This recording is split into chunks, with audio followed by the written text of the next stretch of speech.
morning and welcome to Morning Movie News, where we're kicking off a week that happens to be chock full of giveaways.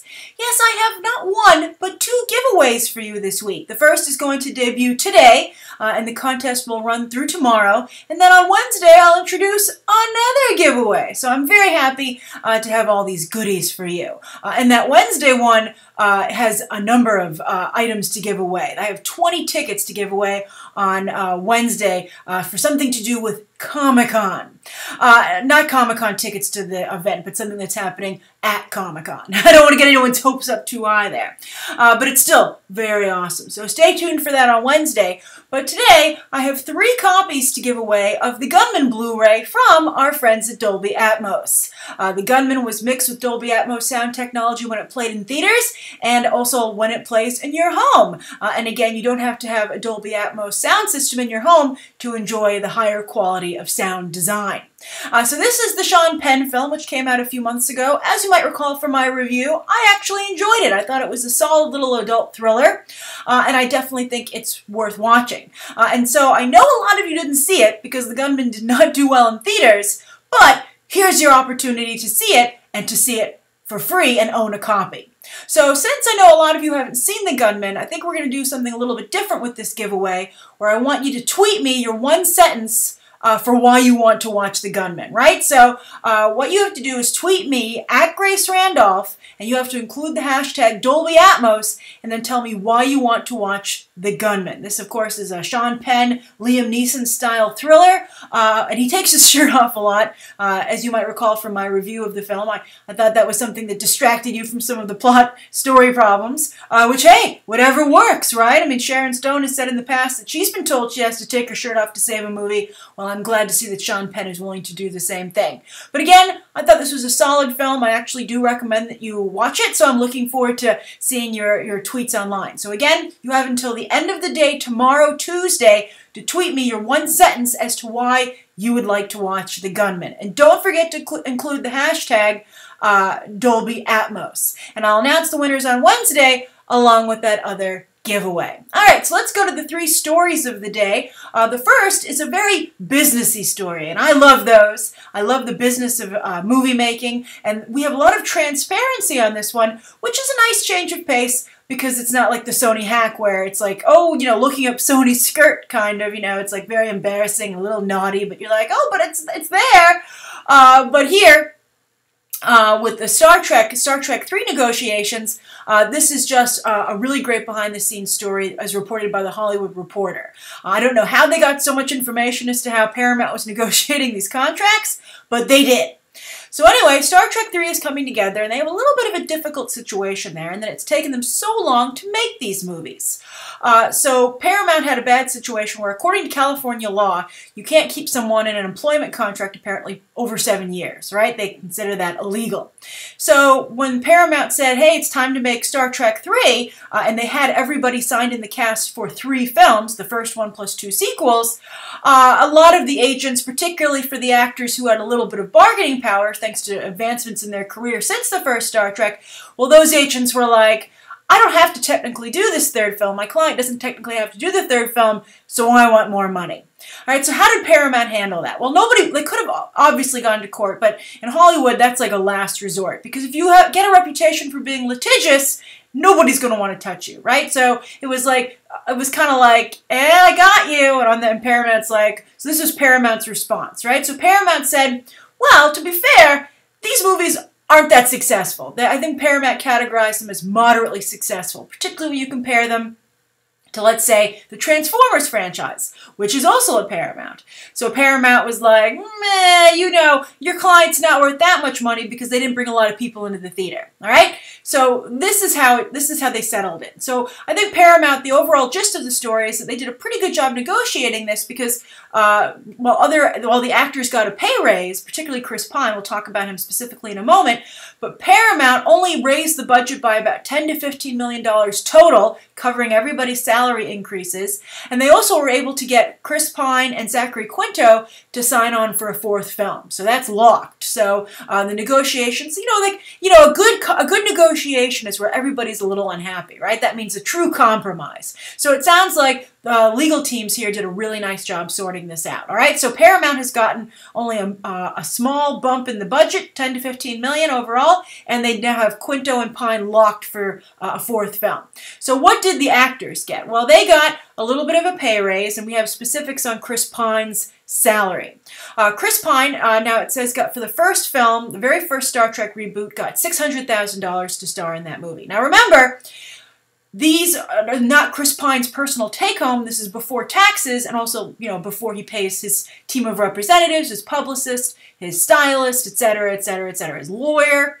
And then also, as you might recall, Chris Pine is having some legal issues with his representation team, and so he has problems in terms of where the money is going for that reason as well. But anyway, he only made $600,000 for the first film. He made $1.5 million for Star Trek Into Darkness, and then he was supposed to get $3 million. You can see basically it's doubling.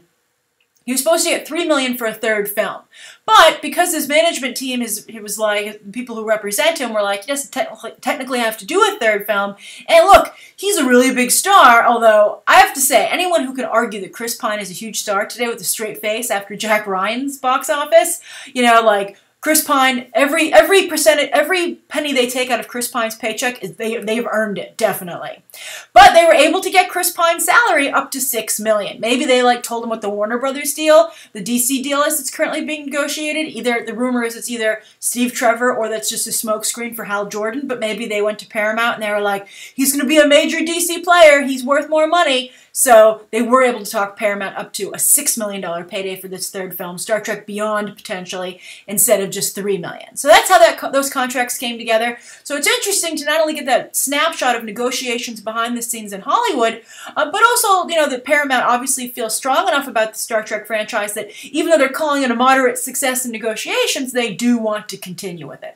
And also that only Quinto and Pine, they feel, are necessary to lock down for a fourth film. Not even Peg, who's writing the third one, right? So that's very interesting. Also, on a side note, Justin Lin is directing this movie, and he's the best thing about True Detective Season 2.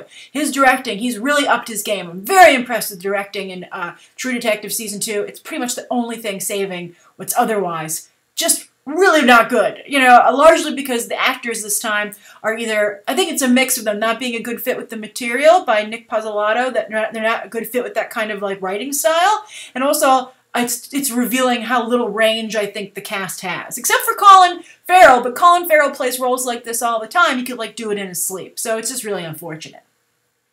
All right, the next story of the day is Top Gun 2, which some new details have also emerged. So one of the most interesting things about it, this is also, we have some really businessy stuff about this as well. So you're getting a really good behind-the-scenes education today in terms of some of the business aspects, which is awesome in my opinion, and I hope you agree as well. But anyway, Top Gun 2 looks like it's just going to basically be the good kill with a good kill with a bigger budget, and that's the Ethan Hawke, Andrew Niccol film, which recently came out in limited release and on demand. It was a day-and-date release. I have to say, I watched Good Kill on streaming, and it was just absolutely horrible. I think it had good elements, but it was maybe a 15-minute film, a short, maybe 30 if they pushed it, but it was pretty bad. I did fall asleep for part of it. It was just, talk about droning on. It was a really weak film. Really bad. Ethan Hawke should be careful. If he makes too many of these kind of movies, I think, it could hurt him in the long run. I think he's in a pretty good place in his career, or at least he was, but I've been seeing a couple bad Ethan Hawke movies, so that's unfortunate. But anyway, they're saying that for Top Gun 2, it's going to focus on what it's like to be a fighter pilot today. And I wonder how important or how big Tom Cruise's role is going to be, because this information is coming from David Ellison, who's going to be producing it. More on him in a moment. But he said there's an amazing role for Maverick in the movie. And you're like, what do you mean there's an amazing role for Maverick in the movie? Isn't the movie about Maverick? So it sounds to me like they're going to go the typical route of a new generation of fighter pilots, and Maverick will just do a flyby or like a supporting role, which I think is a mistake. I would focus on Maverick, although I guess Tom Cruise's box office is a little wonky these days, but he can still sometimes deliver. And also, so often when they have a younger actor they bring on board, they're like, oh, he'll fix the box office, but then that younger actor doesn't bring anybody to the table either. It's very tricky. But anyway, I wonder if they'll touch on some of the things at The Brink. That's the new HBO show that's on Sundays as well after True Detective. It goes True Detective, Ballers, and The Brink. And Ballers and The Brink, I'm not too big a fan of, but one of the interesting things that they talked about on this first episode of The Brink, the season premiere last week, was that fighter pilots these days are overworked and underpaid, and they have to take prescription drugs, illegally, they don't have prescriptions for to stay awake, and so I'd be interested to see that explored as well, kind of like an expose of what the Army's like today. So I think that sounds pretty interesting, and we'll see if Top Gun 2 is willing to go there, right? I mean, Top Gun was all about how cool it is to be a fighter pilot. It'll be interesting if they're going to say, like, it's not that cool anymore. I mean, would that hurt the brand? I'm not sure. But anyway, David Ellison is producing, and anytime you see Skydance in front of a movie, World War Z, for instance, was produced by Skydance, that's David Ellison's company. Now, David Ellison and his sister Megan Ellison are huge in the entertainment business. More on them in a moment, but just to understand, they have all their own, they pretty much are using their own money or like their father's money because they're both the children of Larry Ellison. And Larry Ellison is the founder and CEO of Oracle, which is a huge tech company. So this guy has billions, and his children have used that money to go into Hollywood, and they both set up their own production companies that are very different. Now, Megan Ellison has Annapurna Pictures, which of course is a very auteur-based production company. She did, for instance, Zero Dark 30, The Master. She's really popular with named directors, artistic directors who want a blank check to create their art. And so that's very much what she's doing. And then her brother David, who actually came into Hollywood first, has Skydance, and he's more mainstream based. I believe he's also working or behind the Terminator Genesis new film. So whenever you see Annapurna or Skydance in front of a movie, that's the Ellison kids, and they get their money from Oracle and Larry Ellison. So anyway, I think that's an interesting bit of backstory just to give you an idea of who's making the movies and where some of that money's coming from. All right. Now, the final story of the day, I don't know if you've seen this, it debuted late last week, but it was a really cool fan-made opening credit sequence for Doctor Strange. I put a link in the video description to where you can watch it yourself. Made the rounds, and I thought it was really impressive. First sometimes, like the Black Widow one that came out, like I'd say like maybe a month or so ago, I thought was cute, but it wasn't like professional level. I thought this was so good, this Doctor Strange one, that at first I was like, Kevin Feige should call him up and use this. But then the more I watched it, I was like, is this too comic booky? Like, it was very Venture Brothers. And while Venture Brothers has a huge fan base, it doesn't have a wide, broad fan base, right? And Doctor Strange obviously has to hit a broad demographic. So I think that this credit sequence speaks to a larger issue with the comic book movie business, and not just for Marvel, for everybody. And that's, having something that appeals to the fan base, but isn't too comic booky, and then it alienates the non-comic book reader. So while I really love this intro, I think that it shows maybe some of the problems with Doctor Strange and just comic book movies in general, that you need something that doesn't seem too antiquated, that seems a little old school, is something that again seems current. And not too niche. But it's beautifully animated. I mean, what this fan did with the actual Marvel drawings and how they were able to pull them into the third dimension and move through them and animate them to some degree was really, really impressive. So I would like to see elements of this in a Doctor Strange movie for sure. But I think it needs to be pulled into a more modern scope. Although there are such similarities here, I think, to Sherlock and also Doctor Who, and of course they're shooting in London as we discussed last week. I'm very curious to see how Doctor Strange is going to, differentiate itself from those very popular TV properties and also fit into the MCU. It's a very strange property. But I'm curious to what you think of it, and what do you think of the dilemma facing the comic book movie business today. All right, so that's today's morning movie news episode. Thank you so much for tuning in. Please write down below what you think of today's top 3 stories, and don't forget to enter for that chance to win a Gunman Blu-ray. I have 3 copies to give away, and tweet me your one sentence as to why you would like to watch The Gunman, and include that hashtag DolbyAtmos. And then, of course, let me know what you'd like to see covered tomorrow and any questions that you might have. Thanks for watching. Bye.